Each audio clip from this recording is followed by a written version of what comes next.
Welcome to Season 3 of Under the Sisterhood, Women Making the World Healthier. We'll be featuring a podcast every Friday through the end of the year.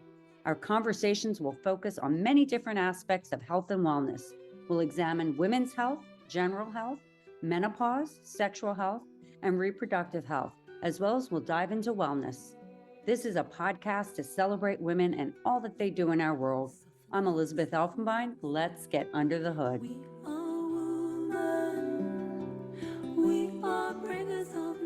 Today, we're getting under the hood with Dr. Taniqua Miller, a mother, daughter, sister, dynamic speaker, board-certified OBGYN and women's health physician, empowerment coach, and a midlife menopause health expert committed to empowering women in their midlife journey through education and community. From a young age, Dr. Taniqua was committed to empowering women and girls through the pivotal transitions of puberty, pregnancy, and perimenopause. As a teenager, she witnessed her mother experience debilitating menopausal symptoms with little support from her healthcare providers.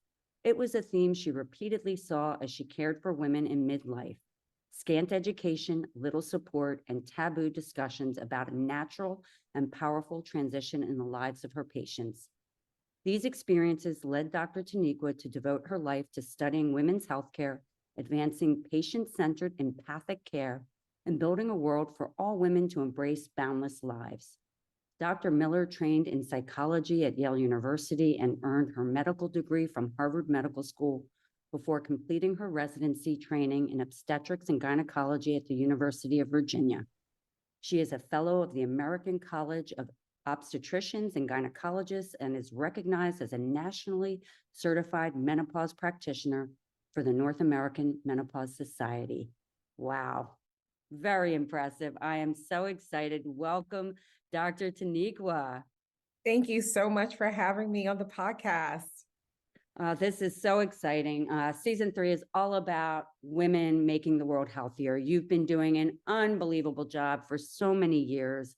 And I'm really curious as we get going and get started, what was that pivotal moment in your life that got you to start to want to become a doctor, that wanted to go into psychology? Sure. I was always the very inquisitive child. I was always the chatty child. My name is Taniqua, and my adjective was always talkative.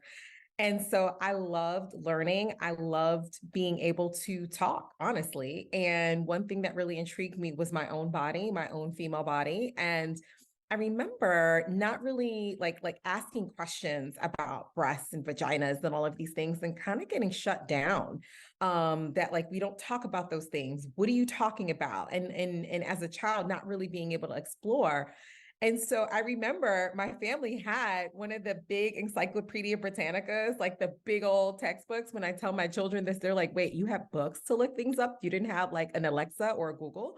And so I would pull books off the shelves and I would read about like the body and I would read about the female body. And I thought it was like the menstrual cycle was like so interesting. And I remember being a kid and talking to my friends about it. I didn't have my period. I didn't have any of that stuff, but I knew my information. And I loved thinking about like how amazing the body was. And I don't think I fully understood what was to come and being a mom going through puberty and pregnancy and all of those things. But I knew that there was something special about my body. And so from a very early age, I was also a kid of the 80s. And so I watched The Cosby Show.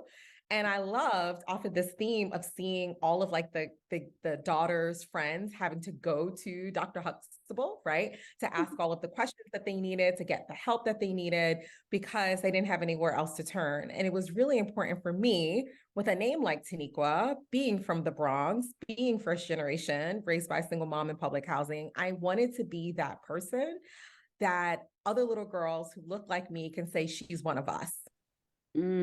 Wow. That is so powerful. That is wow. And so, I mean, I can just see little Taniqua. I mean, at a young age, I mean, being, I can just imagine it. So that's such a wonderful story. So you go off so you said you grew up in the Bronx. So this was all happening in the Bronx. So was it, you went off to high school, like at what moment, because you were what, a psychology major? Yeah. I was the first in my family to even be considering college. Like I said, I'm a first generation. My family's from the Caribbean. And so you really rely heavily, despite my family were like my family members were incredibly supportive. My mom, I remember she worked for the post office and literally would like take a little pup plane up to Ithaca when I was visiting Cornell, like right after work. So she was like always committed to like me getting to the next level, but I didn't have a roadmap. And so in that way, you rely a lot on the people who frankly are supposed to be responsible for you and unfortunately can also do a lot of harm. And I'll explain what that means. I wanted to be a doctor. I didn't know what that fully meant. I didn't know what it entailed. I didn't have anyone in my family, obviously, who were doctors. But I wanted to, like I said, be that voice for little girls who look like me, women who look like me. And I remember being in high school and going to the guidance counselor's office and like kind of talking about this and frankly being shut down. I was told that my PSAT scores, which is something that I just showed up one day and took, I didn't study for or anything like that, weren't great. And I wouldn't be at the caliber to go into medical school. And this was as like a 10th grader. I was, we had a student that came who went to our high school and he was currently at Yale. And despite having like the #1 GPA, like he was like, you need to apply to Yale. My guidance counselor again was like, kind of similar to what Michelle Obama said in her book, Becoming, that you're not Princeton material. She kind of said, I don't know if you're Yale material. And also kind of like the naysayers about medicine. Well, you got to go to college for 4 years, then you have to go to med school for 4 years, then you have to train for 4 years, especially for OBGYN. And so there was a lot of discouragement. I would say that I actually shifted gears my senior year and I loved Cornell and they had a College of Human Ecology. And I thought maybe I'll just design some environments. I'll go into ergonomic design, architecture. I love spaces. I love interior design. Maybe that can be my thing. And I will tell you, I still applied to Yale. And when I went to visit, it just was breathtaking. And I said, I don't know where I'm going to end up, but I'm going to be here. And I showed up and there were other students who looked like me, who came from families where parents, grandparents, aunts and uncles were doctors, dentists, like in the healthcare profession, and they were all pre-med. And I was just like, oh, I guess this is my crew over here. I guess I can do it. And so for the first several years, I did all the pre-med classes. They devastated me. And I almost threw in the towel. I almost quit. I was really interested in my major in psychology, and I almost quit. I literally felt like these science classes are bringing my grades down, and I was like getting honors in psychology and not in my pre-med classes. And I had a TA, and I'm forever grateful for him. He said to me, "Listen, physics on some kind of like very like basic level, it is the foundation of what you learn in medicine, but it's not medicine. Take a physiology class and talk to me."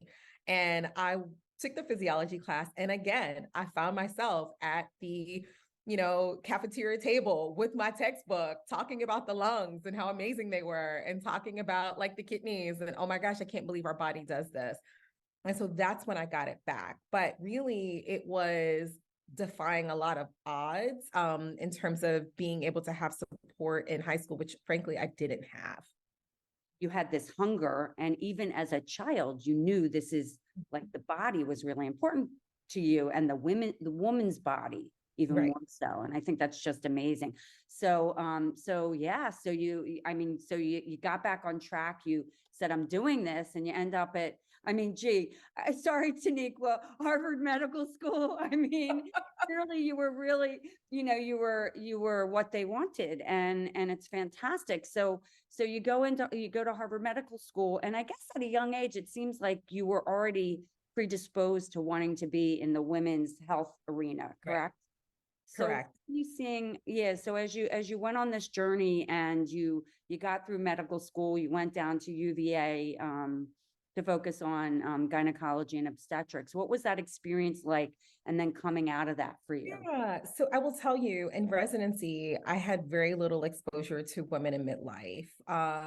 Robust training in obstetrics, robust training in actually gynecologic oncology, so seeing gynecologic cancers. But like in doing clinic work, like outpatient clinic work, but really not seeing a lot of patients who were necessarily menopausal. In fact, at University of Virginia, they actually have a midlife center. And so a lot of those patients, I believe, went to that place. We just didn't get a lot of exposure. And so there were definitely kind of gaps in my knowledge about this particular group of women and how to care for them during the menopausal transition. Residency was challenging. I think for anyone going through training, you're trying to balance being a human being and having basic needs like wanting to eat, sleep, use the bathroom, those sorts of things. And then you also have another layer to it that you're also trying to learn. You're trying to learn because it's not just about like taking a test, like you're literally caring for patients and you're literally seeing life and death before you. It also was really challenging because you had to greatly compartmentalize everything that you were doing. And so there would sometimes be very terrible outcomes. Like we might have a patient that you've been caring for several weeks, and then all of a sudden they go to hospice and it's in the hospital and you're pronouncing their death. And you have to be able to then sit there, do the paperwork, and then move on to the next patient. And so that was really challenging in a lot of ways. It was during residency that I got married and then also was pregnant with my daughter and towards the end of residency. And that too is challenging because like the humanity of what it means to be a resident sometimes is not front and center. And so I remember being almost like 9 months pregnant, saying like having to make decisions like, do I want to drink this jug of water because I'm really, really thirsty and my body is saying I'm thirsty? But that may mean that in the middle of a case when I'm operating, I may need to like leave. And what does that mean? There wasn't a lot of like space for that, right? I think now as an educator, when I work with residents and I know they're pregnant, I check in and I'm like, hey, you got to use bathroom? Like, do you need a break? Do you need to sit? You know, and really just being that voice to say, hey, I understand it, and I'm looking out. Because as residents, you don't really feel like you have that currency to be able to stand up for yourself in those ways. And so those were really challenging aspects of my training. I also would say being a Black woman in a residency program where I was the only was also really challenging. You never like want to admit that like maybe you're being treated differently or you're experiencing microaggressions. And in fact, I used to have like these moments when I'm like, am I really feeling it this way? Am I seeing it this way? I wasn't a crier. And so if I wasn't a crier, my face would make a face when I was displeased, whereas like my other co-residents, they may have cried. And then I would be labeled as she has an attitude, she's not a good resident. And I would like literally take that on. Like maybe I'm not a good resident. Maybe I don't know what I'm doing. Maybe I'm just not good. And I remember leaving residency with that sentiment and never wanting to go back there. But therapy is amazing. And I realized that no, that I may have had experiences where sometimes we don't want to admit where we're feeling something. Our like gut, our intuition is sometimes telling us like, you're not safe here, or you may feel as though you're being treated differently, and you want to suppress that because it's very uncomfortable. And for me, I just needed to get through training and try to leave the best doctor as possible.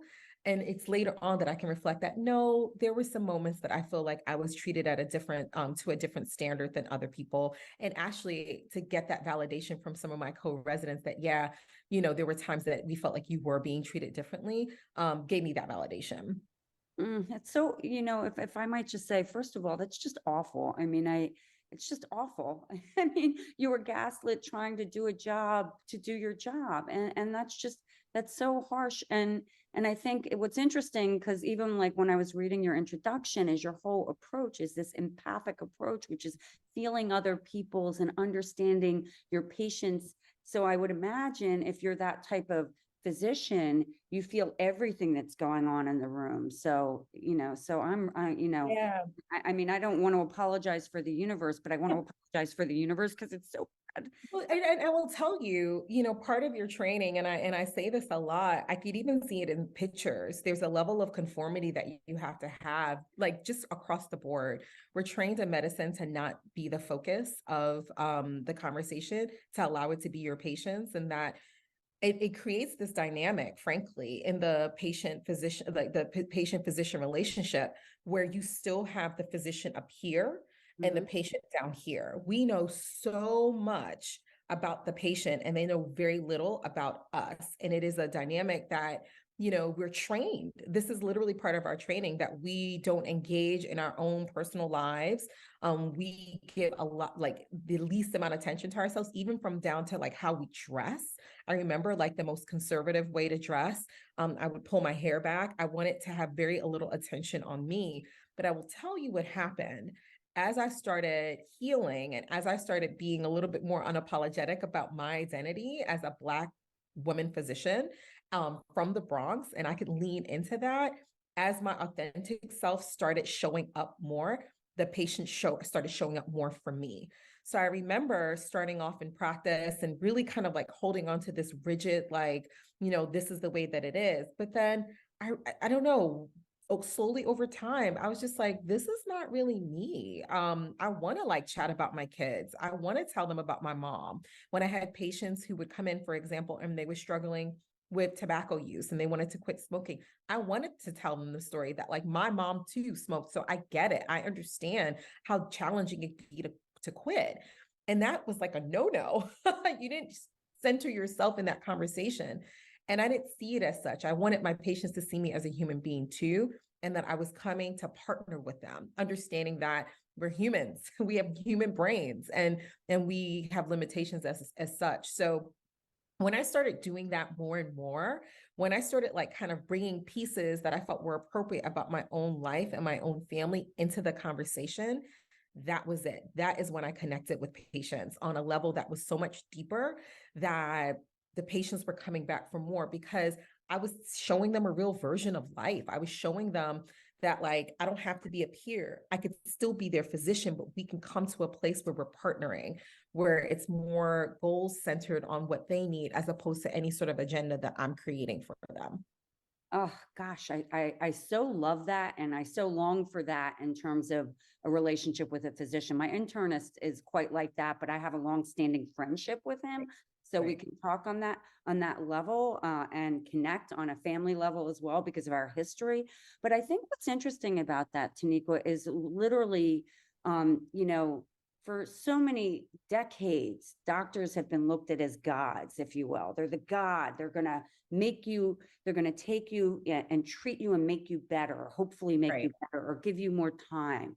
And you have to put your trust in this person that you don't really know, to your point, their Right. credentials. And so I think by you you're sort of humanizing medicine in a way, by you coming in and partnering with your patients and looking at them and treating them not quite like they're equals, but like they're equals. I get it. I've been through this. I have a family member who has. When you start looking and sharing analogs and stories, it gives them so much more comfort. The thing that you do end up doing with that is you build trust. Yes. Building trust, we know that if you have patients who have to be on medication for 5 or 10 years or for a lifetime, we know that adherence is a huge issue. Imagine if you trust your physician in such a way that you feel like they're in it with you. Mhm. They're not just showing up for their 5 to 8 minutes, but they really care about you. Because when Right. you open up like that, you show that you care. You're willing to open yourself up to say, I am human. Yes, I'm a doctor. I know science, but I'm a human. And and I think that that would probably make them more adherent to whatever it is, their treatment regimen that they'd have to be on, or their protocol, or if someone's whatever the capacity may be, they'd be more likely to be successful because of that Yes. relationship with their physician. And I think Yeah. you even well, I'm not saying you don't recognize, one doesn't recognize that you're unlocking something that is spectacular. Hopefully that's the wave of the future. As in medical school, they offer, what is it, bedside manner, like they have new. Yeah, you're kind of seeing it. I would say though, in medicine, there are constraints of time. Um, Basic human needs like the ability to eat, sleep, those sorts of things can be scarce in residency training. We see these very altruistic students who then enter into their clinical rotations, and they're seeing us pretty broken and tired and burnt out. and the compassion factor starts to decrease, and it goes back up a little bit, but I feel like it never gets to that place where it is. And that's why I was so committed to, when I was in my academic job, to really being with the students to help them see that this is such a beautiful profession.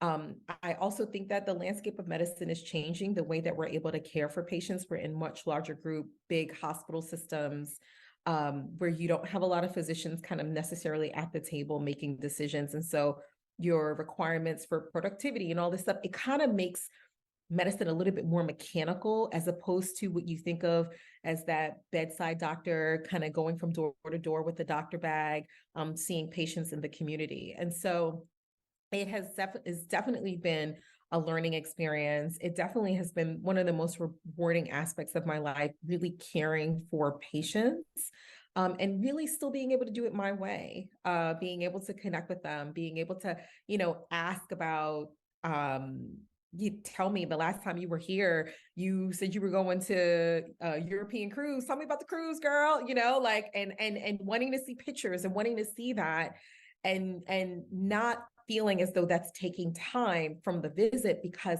that is the visit. Being able to see her, being able to know that she has a life outside of her physical body. Tell me what's going on. Tell me about the grandkids. Tell me about all of that, about your partner. Tell me about whatever. How's work? Last time you were here, you seem really stressed. And just realizing that they're human beings outside of that office. I just think that is when medicine became the gift to me, as a physician. Oh, that is so beautiful. I just love that. I mean, and it goes back to care. It's about, it's funny. I know you're joining her MD, the care, give them the care that they deserve. But it really is. And I think you said a nice word, Taniqua, which is seeing them, seeing them, hearing them. And I think when you understand their full lives outside of their body, it also helps you understand their body more, because their body's responding to all these external factors. So, oh, that is so beautiful. So you journeyed through, so talk a little bit about how your experience to date as you sort of have gone through, going into practice, academics and everything. It would be great for people to understand, women to understand what your journey's been like. Sure. So after residency, my husband is also a physician. And so trying to come out of residency with a very new family, we had a 6-month-old, it was like, we need jobs. But I was really fortunate. We moved to the Atlanta metro area and I joined faculty at Emory. And I will say that that is where my interest in menopausal healthcare really came to light. If you had told me that I would be a menopause practitioner, I probably would have laughed. In my residency training, we did not have a lot of exposure to menopause. We had the obligatory lectures. I would say only like 1 in 5 residency programs actually have like dedicated education for menopausal healthcare. And so it was just not something that was on my radar. I just thought I would be very heavily involved in obstetrics, and postpartum care. I love caring for that population, people who have had birth and then they are in like the 4th trimester. Thought that would be my jam. And then one day, Emory has a huge heart center, heart health center. It's like one of the biggest in the Southeast. And so we have a lot of patients who have suffered from myocardial infarctions or heart attacks that then kind of get linked in. They have like a case manager that kind of links them in to make sure that they're update with everything. And I remember going about my early business, probably 1 or 2 years into my practice. And there was a patient that came in and she literally like just had a heart attack and she was on hormone therapy prior to that. So of course, all of her physicians had taken her off of her hormone therapy, saying that that would be a risk for her because of her recent heart attacks, stents, all the things.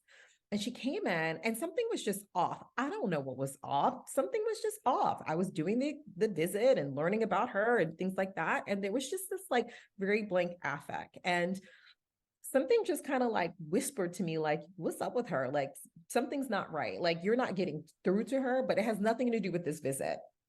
And I literally asked her, tell me, like, like called it out. You seem kind of flat. Like, what's going on? And that's when I was able to learn that she had come off of her hormone therapy, that she was having terrible night sweats, that no one was giving her other options of what to happen. And I will tell you, I was like, I don't know what to do for this lady.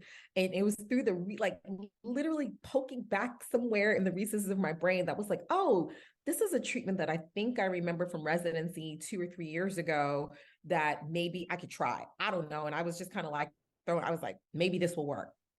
Saw her 4 weeks later. It was a non-hormonal treatment. And I saw her 4 weeks later and she was bouncing into the office. She felt better. Oh, And I was just like, oh, something really simple. And it was just so rewarding. She was tearful. She was like, no one was like really giving me any options. And this medication that had a very low side effect profile for her was working.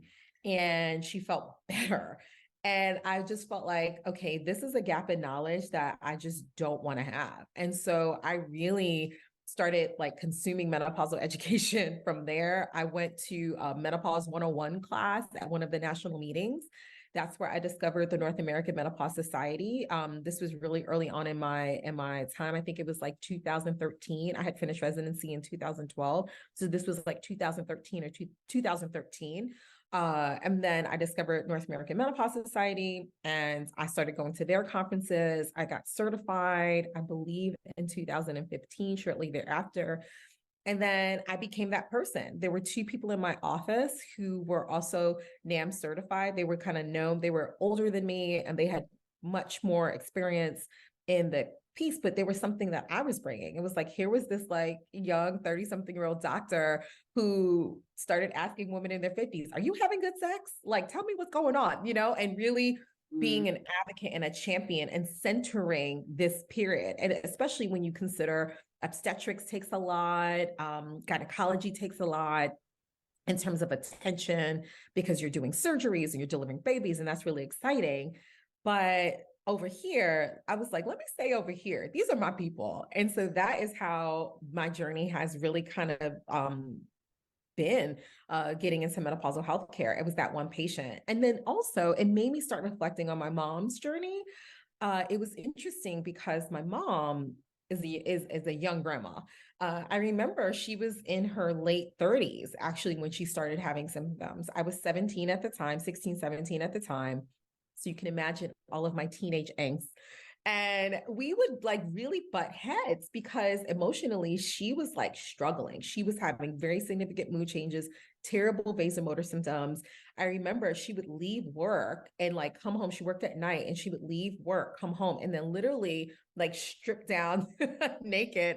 And I used to just be like, oh my gosh, she's such a drama queen, But I realize now, like at 37, when she would go to the doctors, they would tell her, you need to lose weight. And I understand now, like intellectually, that as a Black woman, she is more likely to be blamed from her symptoms than to receive treatment for her symptoms. She's 50% more likely to not be even offered treatment or to not accept treatment. She's a smoker, so she was told you need to stop smoking. She's overweight, so she was told you need to lose weight, but nobody was taking her symptoms seriously. I don't think she's ever been screened for thyroid. I mean, things that you would screen for if somebody was telling you that they were bursting out in sweats in the middle of the night. And by age 42, she was menopausal.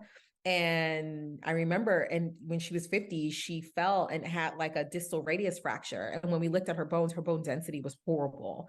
And so, of course, there's a lot of factors to that, but there was no one that really saw her as being potentially perimenopausal at that time and who could have really made an impact and maybe change some of the trajectory for her. So for me, this kind of feels like full circle, that like meeting that patient and then making the connection to my mom's experience, where sometimes women in this phase, they're not seen as a full person. They are, I mean, we literally take the body and we silo body parts.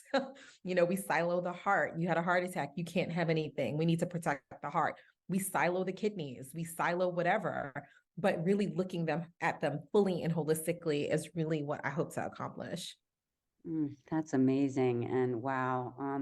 Yeah, that must have really touched you to see the change in that patient so quickly. I think it's really interesting, Dr. Taniqua, that you are focusing on this phase of midlife, if you will, health, menopausal health. And I think it's friggin' awesome for women like me, because I think, to your point, so much effort in the system is all about and it's interesting because I interviewed Dr. Laura Gemmel, who's in her residency, OBGYN at Columbia, and she's going into IVF for her next phase. And she talked a lot about the emphasis of that. But she, of course, is focused on that part, which is bringing babies into the world. Now she's helping people get pregnant. That's going to be her focus. But I think it's really interesting because with all the different physicians I've spoken with, it's like the focus is all on the life part, that phase of a woman. And then the focus on midlife and beyond doesn't exist. So to have someone like you doing that for women like us is just, it's remarkable, because you could do anything you want to do.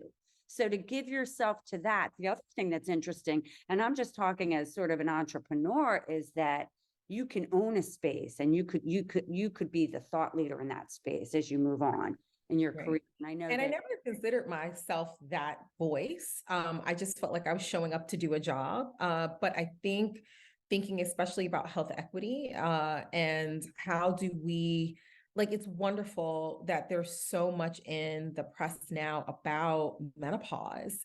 It's like this amazing conversation, and you have such incredible people come into that space for the conversation. But I'm constantly thinking, what voices are missing from this conversation?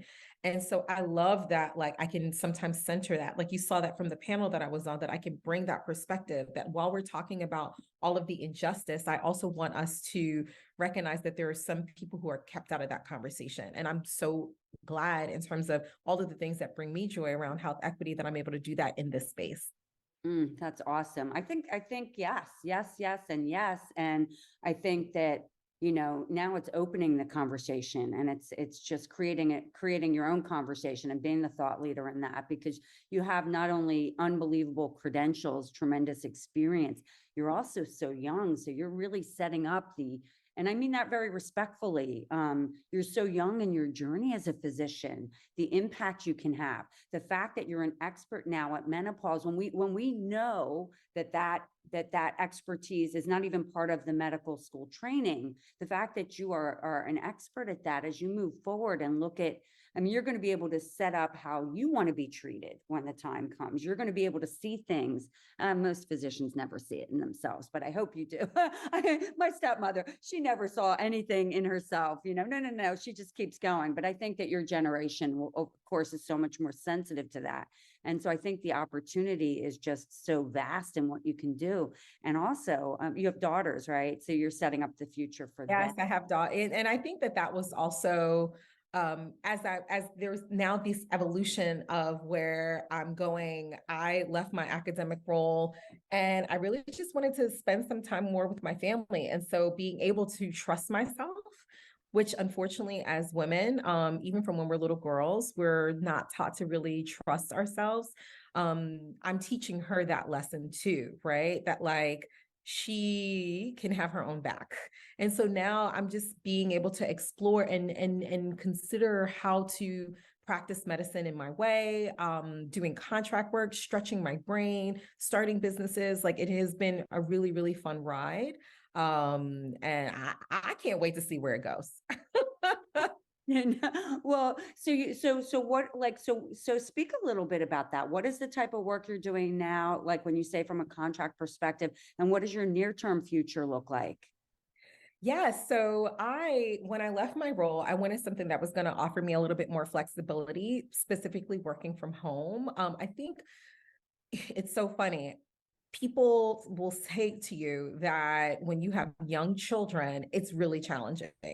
And it is. I have 3 children. I have a husband who's a physician, and when they were younger, you could get the babysitter and someone will come and play with them and do all of the things. As my children have gotten older, they've needed me more.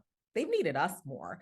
And I remember there was a weekend, or a series of weekends, when literally my husband was on call, then I was on call. And when I take call, I'm in-house, I'm not home. And then the following weekend, I was on home call, but I'm constantly like on the phone, fielding questions and things like that. And I remember saying, I don't think I want to do this anymore, at least not right now. I was at a point in my life where I really felt like my children needed me, and I wanted to be there. And so now, in terms of what does life look like for me right now, I actually contract for a telehealth company specifically doing menopausal healthcare. And so I'm able to, I'm licensed in multiple states. And so I actually offer menopausal healthcare through their platform on a contract basis. I have my own business where I am a coach. I experienced professional burnout over a year ago, and now I specifically speak of a voice that I want you to burn it all down. um, Sometimes with burnout, you hear, if you ever Google burnout recovery, you will hear resiliency training. You will be told to keep gratitude journals. Some people will tell you to lean in. Some folks, it really centers the problem on the individual. And you know a little bit of my story. It didn't resonate with me at all. I felt like I was in a system that really didn't see me as a human being sometimes. And so I coach first generation Black professional women like me to quit, to lean all the way out. And I really want them to be able to then pour that energy into themselves and in whatever creative project that they want. And now leaning a little bit more into entrepreneurship, being able to allow them to see that all of the gifts and talents that they were bringing to their 9 to 5, they can also now bring that to themselves and really have a business where they can bring their intellectual property into the world to make a difference. And so that's been really exciting. And that's what I've been building. I want to get back to clinical medicine. I don't know what that looks like right now. I don't know if I want to be fully employed because I like being able to be here with my kids. I mean, and have that flexibility to be able to do that, as well as build my business and my contract work and my consulting jobs and everything. My husband said, you left one job and you created 3 more. But it's been really exciting to really see my brain operate in a way that gets me a little bit out of my comfort zone and still be able to do the work that brings me joy, which is really empowerment of women in midlife. Oh, wow. There's so much to unpack there. So much to unpack there. And I apologize for that sound. And I would start with, wow, first of all, good on you. And yes, for recognizing burnout and for making a wholesale change in life and leaning into what you felt. And all I can say is, I'm at a very different stage in my life. I'm in my late 50s, and 5 years ago, I had the same thing. I was at the top of my field, and I literally left an industry, 35 years, top of my field. And, I was so burnt out from giving to everybody else. And by the way, good for you. As you said, you're 37, and I'm only bringing that up as 42, but thank you. Oh, 37 when you would die. Oh, you're amazing. And you're amazing. But I think the point I'm trying to make is you're seeing that your children's needs and the fact that you have the ability, whereas I just kept working. And so as a woman, I think that's a great message for women to lean in. And I think there's another side, Dr. Taniqua, which is looking at, you talked earlier about when you were in school as a psychology major, that you almost reached a point where or maybe it was in high school where you said, should I go into doing environmental, looking at design and space and architecture, which would, in a little bit of ways, one's right brain, left brain. So I would say, so it really is interesting as you look at where you are today and doing the coaching work that brings out that creative side of you that says, lean into that entrepreneur, your spirit, look at your intellectual capital and see what you can bring to this world, because you have so many talents. And and I think that's a beautiful message to women, to say you don't have to be stuck in one given situation.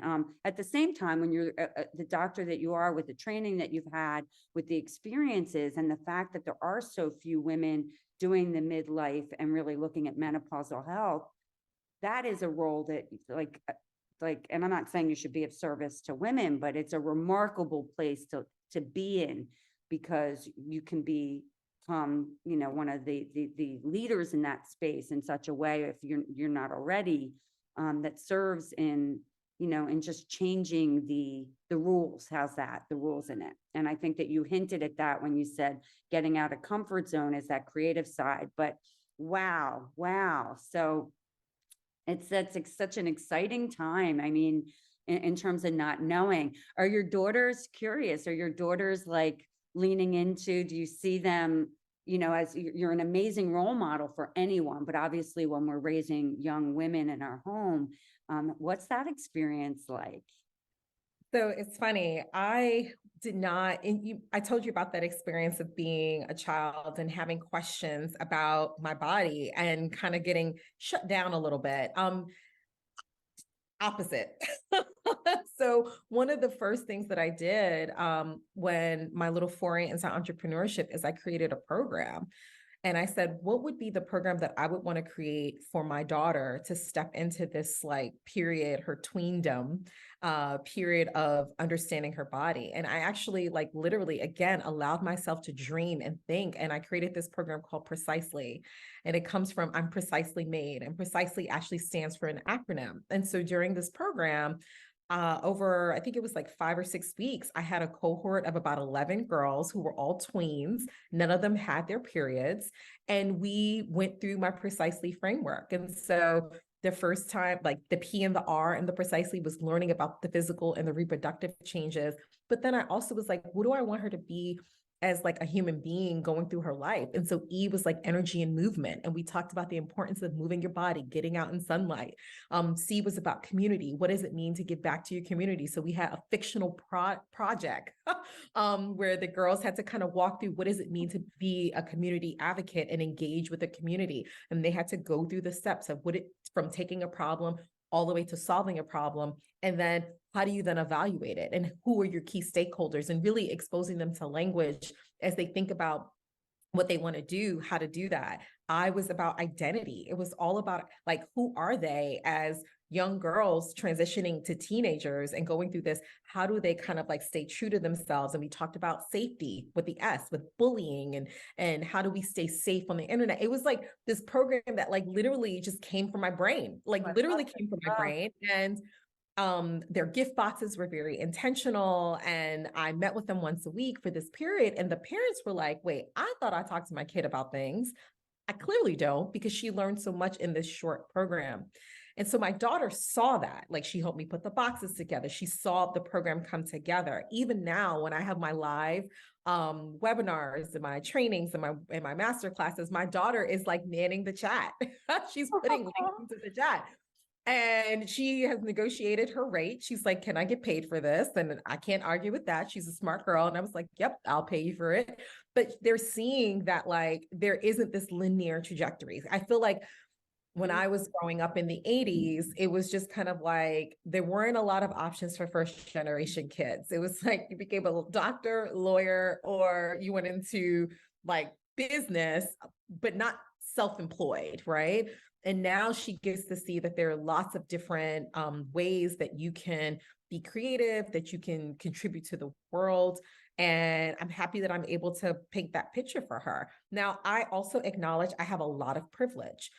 My husband's also a physician. And so as I try to figure out what my next steps are, what I want to do, I have that little, I can release that pressure valve a little bit, because I'm not making the income that I was making, obviously, as an employed physician, but I can experiment. And so I acknowledge that privilege, but I'm also happy that I get to show my children this part of me, this side of me. I'm here when they get home. I get to be engaged. Like the end of the year is always really busy for us. And I got to show up. And I realized right now, this short period of time that I have with them, my kids get to see me in this different role. The other thing that was really a proud mama moment, because I was very open to her about her body, and I was very open to her about like feelings about her body. I think that was really important. Like she's at a stage where she's like, I don't like my breasts, I don't like my hair. Like she's all of those things. And being able to even just say that out loud, I think is pretty powerful, because we constantly have those conversations. She is the go-to in the class for periods. Like she has her pack. She has her pads, she keeps them in her locker. And I'm like, you know how to do this. There's nothing shameful about this. Like, I mean, not that we medicalized it, but it's like not a thing. Like, you just have your period, it's not a big deal. And literally, when the girls in the class would get their periods, my daughter would like raise her hand and say, Mr. T, can I like take her to the bathroom and grab her pack? And she shows her like, this is how you put your pad on and all of these things. And it's not a thing. Like, when we can stop making this like a taboo issue and start making it just a normal part of life, that is when our girls will feel empowered, right? Like, I think that it's a distraction, honestly, when we are kind of like making it this like thing, like, ooh, I have my period. It's taking the girls away from, being powerful, honestly. Not realizing that why are you having this is because if you choose to one day, you get to like grow life potentially and like birth a whole new human being. That's a superpower, you know? And so this has been really fun, scary, crazy, all of the emotions as I have been kind of journeying into entrepreneurship, but really exciting that I'm doing it now.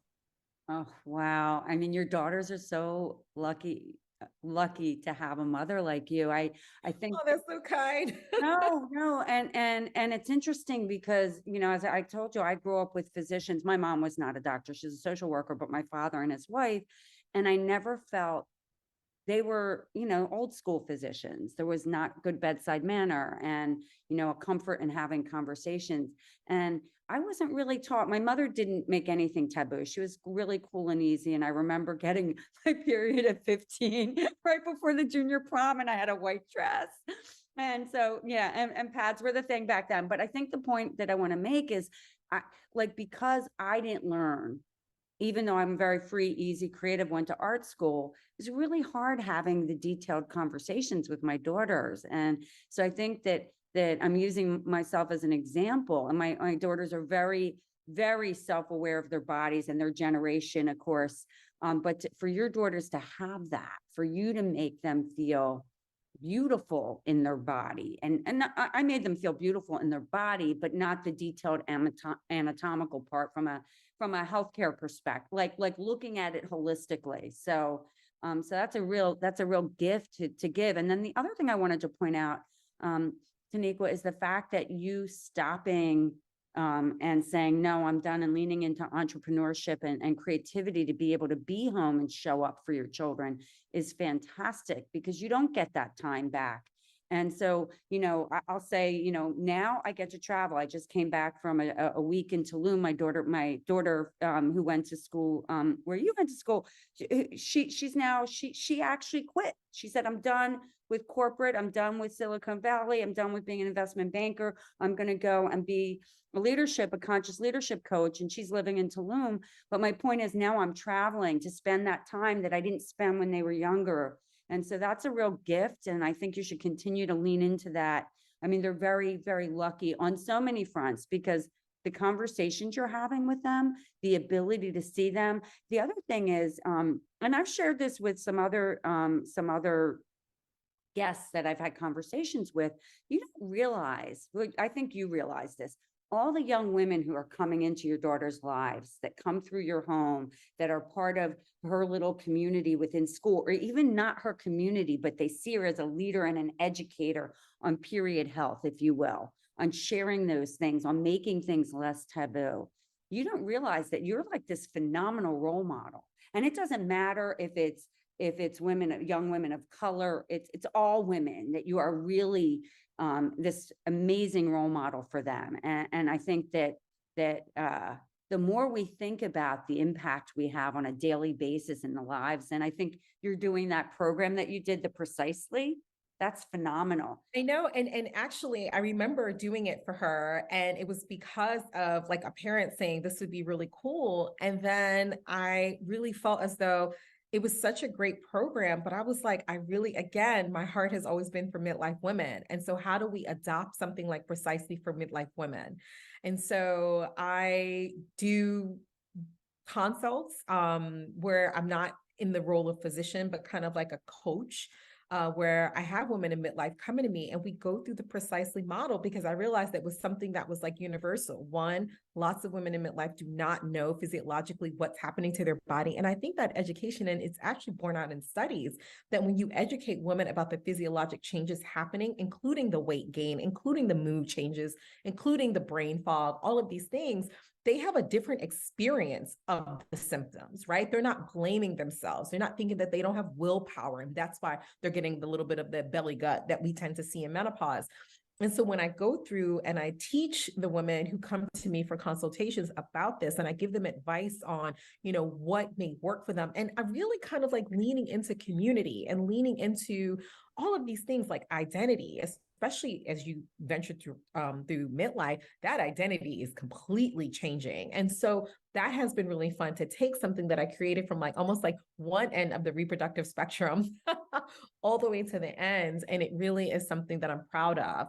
I haven't formally done kind of a group based on that for women in midlife. It's just kind of been one-off consultations, but it is something that I'm proud of. And I'm like, will that be my next thing? I love it. That's amazing. We need to talk because we have wellness programming. I mean, who knows, partnerships are an interesting thing, but I'm just so, fascinated by the work you're doing, but more importantly, not the work you're doing, the way you're doing it. So the work you're doing it is around menopausal health and that period of life, but it's the way you're approaching it, which I think is phenomenal. And you're bottling it, which I love it. So, and I love the fact that you're going to the early, as you said, the different periods in life, no pun intended, different transitions in life, because I think that that's something that we need to think of as women. Like, I think that just as a human and as a woman human, you're going through it and you don't think about it in the moment. And it's only in hindsight that you can reflect and say, oh, that was my tween period. That was puberty. These are things occurred to me, because what happens is we get so busy doing with all the many complexities that exist in life. And then the thing that's different more for women than men is that we feel things, physically, emotionally, mentally, based on our body during these different pivotal life transitions. Yes. So I think it's really interesting, really, really interesting. Absolutely. So as we come to a close, I don't, this conversation, I could go on forever. I think you are an absolutely amazing, like you're so inspiring. You're bringing so much to the world with really positive energy. And I love the fact that you can be a physician at one moment, a life coach at another moment, that it's the way you're looking holistically at women, which is so beautiful. What, if you were to give a message to women around the world and of all ages, of all backgrounds, what do you want to say, Dr. Taniqua Miller? Oh my goodness. Ooh, do you have another hour? One thing that I would say that has been really critical for me, especially getting through my burnout journey, I felt like I was at the top of what I thought I was doing. I was at this institution, highly regarded in the Southeast. I was really leaning into like what I thought my next level would be, which would be promotion and all of these things. And it just remained so elusive. And I started questioning, am I really as good as I think I am? I started questioning, like, I may not be a good physician. I was questioning, maybe I'm not a good colleague. Like, I mean, really some really devastating thoughts were happening at the time. And I remember having a coach when I had to admit that I was burnt out, which was very hard for me because I'm first generation and I've done all the things. And I remember sitting back and needing to just be with myself. Sometimes we make ourselves busier to avoid the emotion that we're experiencing. And when I sat back and I wanted to just be, I had to reckon with my intuition. What happened to me, which I don't think we talked about during the time, is that in residency, I had developed anxiety. And that anxiety manifested itself as chest pain. And it was always this one rotation that I would walk onto the floor, the chest pain would come, I would breathe through it. And I knew that that was just what it was, that it was anxiety. And literally I would go home and it would go away. it went away after residency and then it started coming back. But this time I wanted to like suppress it. I wanted to swallow it. I didn't want to like really deal with it. And I have a colleague who is a tapping practitioner, emotional freedom technique. And we tapped on that pain when I was on my leave. I took medical leave for burnout. And she made me realize that that pain that I was experiencing was my intuition trying to get my attention. That there were signs, there were other things in my space that were telling me maybe this is not a good idea. And I would do it anyway because I felt like I needed to be doing instead of just being. There were times when I would sign up for things and literally say out loud, I don't want to do this. But I would do it because I thought it was what was expected of me. And the only way that my body can tell me that I was on the wrong path was like giving me chest pain to get my attention.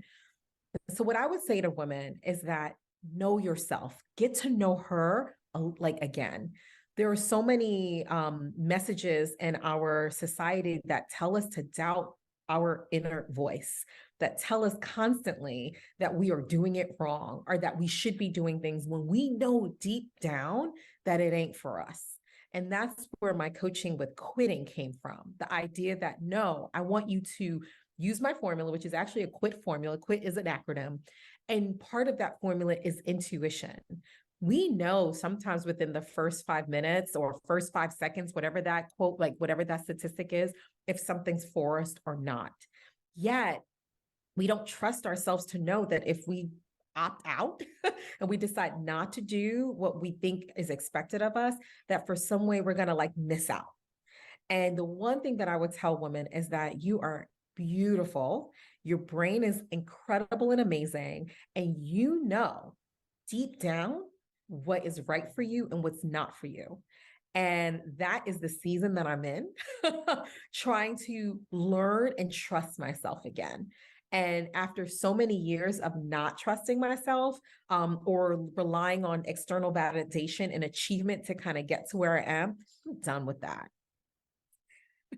That's amazing. Thank you so much for sharing that. That is such, I love know yourself. And I love the fact that you've come to the point of trusting yourself. And I would say, yeah, no, I can so relate to everything you said about your journey and those feelings, of burnout. And I never did the TAP method. I mean, I kind of tried it. I tried it through self, but not, with someone advising me and taking me through the experience. But it sounds like a great result to find that sort of told you and gave you an inkling to stop and see. So I just want to end with thanking you. So if you just give me a minute, so I'm just going to say, wow, that was so powerful, Dr. Taniqua Miller. What an awesome message to give women. Know yourself, trust yourself, and your journey's been fascinating. It will be wonderful to watch. Thank you so much for getting under the hood with me today. This conversation has meant the world to me. Thank you for having me. I really, really enjoyed it. Thanks for listening to Under the Sisterhood. If you haven't already, please give us a quick rating and review on Apple or Spotify.